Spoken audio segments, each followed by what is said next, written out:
네, 16장을 해보도록 하겠습니다. LCD로 다운 카운트 타이머 만들기.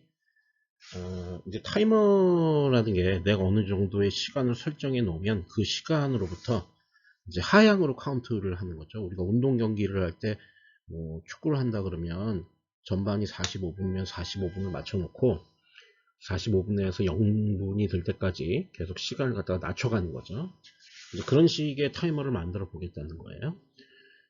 지금 스위치를 두 개를 이렇게 해놨습니다. 여기 스위치, 그리고 여기 뭐 컨덴서하고 여기 저항, 이런 것들은 이 스위치를 구동시키기 위해서 필요한 거기 때문에 한 대 뭉쳐서 이렇게 회로가 만들어져야 되는 거고요. 그거를 제외하면 이 LCD는 그 전에 했던 거죠. 여기를 이제 뚝 자르는 거죠. 여기 이렇게 자르면 이제 이쪽 부분은 이제 그 전에 우리가 했던 거고요. 이제 여기 스위치 두 개가 더 붙은 것만 이번에 새로이 회로가 이제 추가가 된 겁니다. 그래서 여기서 할 건 뭐냐면 이런 거예요. 뭐 예를 들어서 이 첫 번째 스위치는, 이거는 첫 번째라고 할게요. 이 첫 번째 스위치는 이 스탑워치의 동작 모드를 결정하는 겁니다. 예를 들어서 저 스탑워치를 누르면서 상태가 세 가지의 상태가 있는데, 첫 번째 상태가 민 상태, 이건 이제 미니트 분. 그 다음에 세크 상태, 이거는 세컨드, 그래서 초 상태입니다. 그 다음에 카운트는 실제 카운트를 하는 거죠. 그죠? 그러니까 분 상태일 때는 이제 분 값을 세팅을 하고 몇 분 정도 우리가 돌릴 거냐. 그 다음에 세크 상태에서는 초 값을 세팅을 하고 몇 초 정도 돌릴 거냐. 그래서 3분 3초부터 시작하겠다. 03분 03초. 여기서부터 우리가 카운트를 시작해서 03분 03초, 그 다음은 03분 02초, 그 다음은 03분 01초, 이런 식으로 내려가는 거죠. 다운 카운트를 하는 거죠. 그래서 분 상태에서는 요 값을 설정을 하는 거예요. 그래서 처음에 딱 이거를 이제 동작을 시키면 그때가 바로 분 상태인데, 그때는 요 두 번째 스위치를 한번 누를 때마다 요 값이 하나씩, 분 값이 하나씩 증가하는 거고요. 그 다음에 이제 초 상태로 바꾸기 위해서 이번에는 요 첫 번째 스위치 지울게요. 좀 초 상태로 들어가기 위해서 이번에는 첫 번째 스위치를 한번 딱 누르면, 그럼 이제 분 상태에서 초 상태로 바뀌고, 그 상태에서 두 번째 스위치를 한 번씩 누를 때마다 요 두 번째 숫자가 증가를 하는 겁니다. 그래서 이제 세팅을 했어요. 초기 값을 딱 세팅을 하면 그 다음에 이제 다시 요걸 한번 누르는 거예요. 첫 번째 스위치를. 그러면은 그때부터 카운트를 시작하는 거죠. 그죠?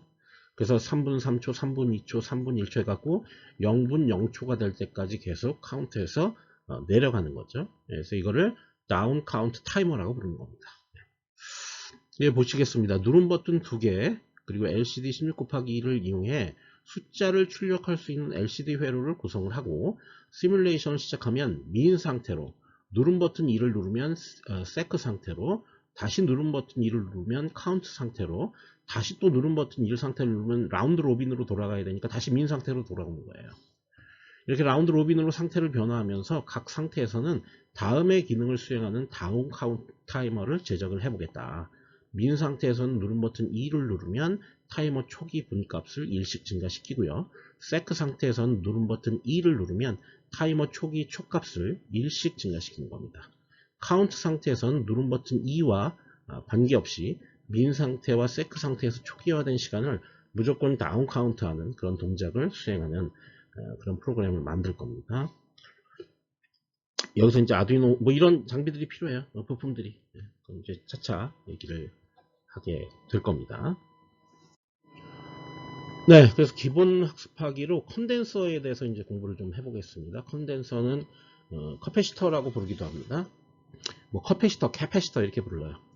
컨덴서는 전류의 흐름을 만드는, 이제 우리가 어떤 도선이 있는데 여기 이렇게 배터리가 있고요, 전원이 있고 이렇게 있어 갖고 이렇게 뭐 저항이 하나 달려 있고, 컨덴서는 이렇게 표시해요. 이렇게 전원은 이렇게 길이가 다르죠. 근데 컨덴서는 길이가 똑같습니다.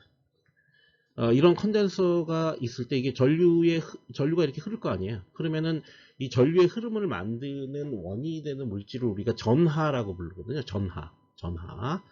이 전하를 저장하거나 저장한 전하를 방출하는 기능을 갖는 부품을 우리가 이제 컨덴서라고 얘기를 하게 돼요. 평행판 컨덴서, 평행판 캐패시터라는 걸 이용해서 이 컨덴서의 기능을 좀 얘기를 해볼게요. 이 부분만 또 띄어서 크게 표현을 해보면 뭐 이렇게 표현을 해볼 수가 있습니다. 이렇게 그래서 여기 뭐가 달려 있고 이렇게 되겠죠.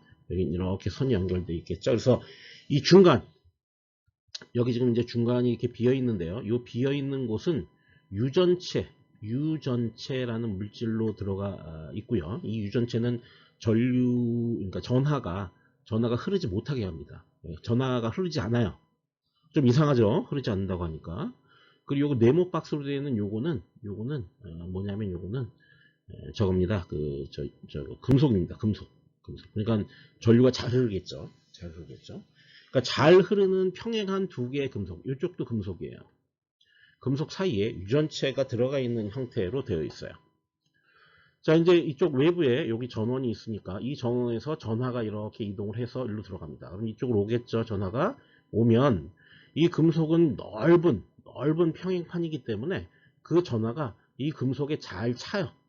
잘 차. 쭉 찹니다. 이렇게. 근데 이 금속이 전하를 저장할 수 있는 한계가 있겠죠. 그 한계에 도달하면 어떤 일이 벌어지냐면 더 이상 여기 전하를 저장하지 못해요. 그럼 이쪽으로 전류가 완전히 끊어지게 돼요. 전류가 흐르지 못하고. 그러니까 여기 전하가 찰 때까지는 전류가 잘 흐르는 것처럼 보여요. 왜냐하면 이쪽으로 들어가는 전하가 여기 잘 차고 이 반대쪽에 이제 금속에 있던 자유전하가 또 이쪽으로 나오고. 그죠? 그러니까 실제로 여기 쉽게 얘기하면 여기 이제 그 견우와 직녀가 있으면 여기가 견우고 여기가 직녀예요. 요 사이를 건널 수가 없어요. 유전체가 있기 때문에.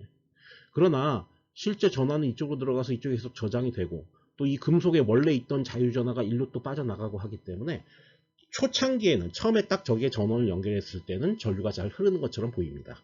그런데 시간이 좀 지나잖아요. 그러면은 이 금속의 용량에 여기 꽉 차요. 전하가 꽉 차고 여기는 전하도 다 빠져나가. 그럼 그때부터 전류가 안 흐르게 돼요. 그러니까 마치 직류 우리가 이제 그 직류라고 한다는 건 한쪽 방향으로 계속 일정 전류가 계속 흐르는 거를 직류라고 하잖아요. 그런 직류에 대해서는 전류를 차단해 버려요. 마치 도선이 끊어진 것과 같은 역할을 한단 말이죠. 이 유전체 때문에. 그죠? 네, 그렇게 되겠죠. 네, 그래서 직류에 대해서는 도선이 끊어진 것과 같은 역할을 한다. 전류를 차단해 버린다. 그런 이제 특성을 갖게 되고요. 그 다음에 이제 교류에 대해서 좀 볼까요? 교류는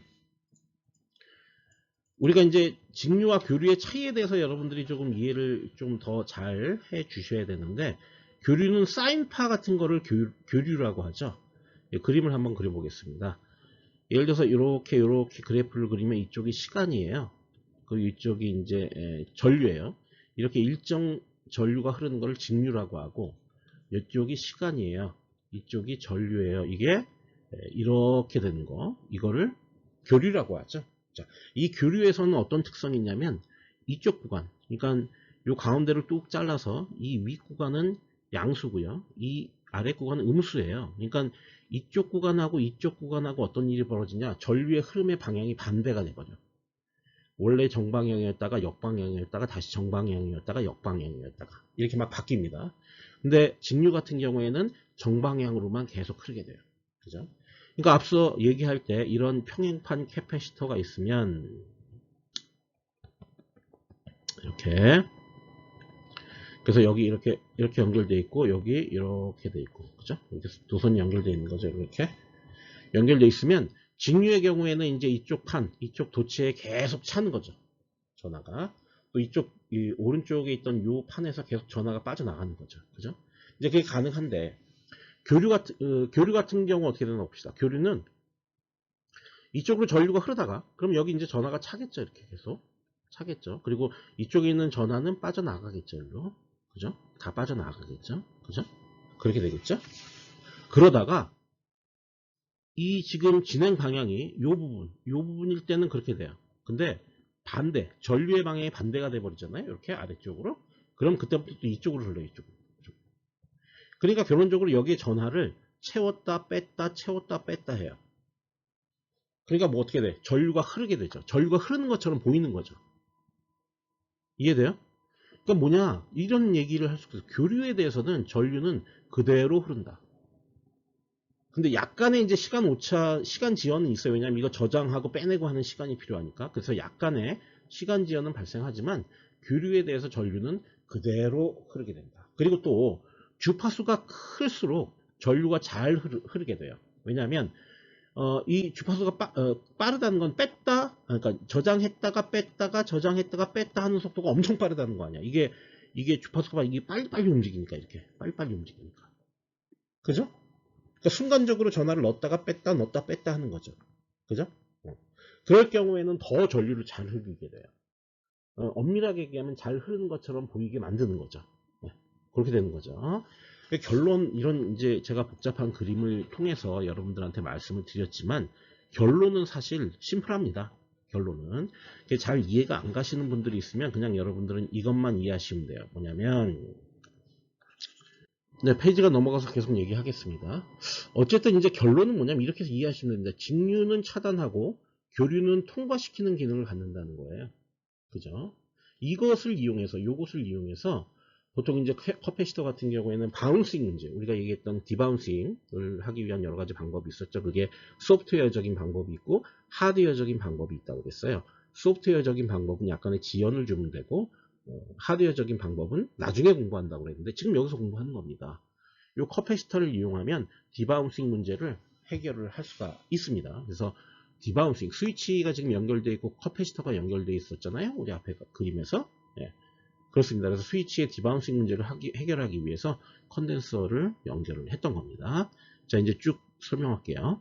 자, 용량 단위는 페럿이에요. 페럿. 이게 이제 전하를 저장할 수 있는 용량. 평행판 캐패시터 입장에서 보면 이 판의 넓이, 이게 크면 클수록 좋겠죠. 그 다음에 피코페럿, 근데 이제 페럿의 단위는 이게 굉장히 큰 단위예요. 그래서 보통 우리가 많이 쓰는 건 피코나 나노 또는 마이크로, 이렇게 굉장히 작은 단위를 쓰게 되죠. 마이크로가 10의 6승이 되고요. 마이크로, 나노, 피코, 그러니까 나노가 10의 9승이고요. 피코가 10의 12승이죠. 자, 이런 이제 용량 단위를 갖는 컨덴서를 많이 사용하게 됩니다. 네, 컨덴서에 그림이 있습니다. 요건 이제 유극. 극이 있다는 거죠. 이거는 무극. 극이 없다는 거예요. 우리는 이제 무극 컨덴서를 활용을 할 겁니다. 기능은 똑같아요. 똑같은데 무극 컨덴서 같은 경우에는 여기 다리의 길이가 동일합니다. 그래서 이쪽 터미널에 뭐 양극을 연결해도 되고 음극을 연결해도 되고 여기다가 음극하고 여기다 양극해도 됩니다. 근데 이거 유극 컨덴서 같은 경우에 극이 있잖아요. 긴 게 양극이에요. 이게 음극이. 그죠? 그러니까 이 양극 쪽에 플러스를 연결해 줘야 되는 겁니다. 그래서 종류에는 유극 컨덴서, 그래서 긴 다리가 양극이고 짧은 다리가 음극이다. 그리고 보통 긴 원통형의 모양을 갖게 되죠. 무극 컨덴서는 납작한 형태를 갖게 되는 겁니다.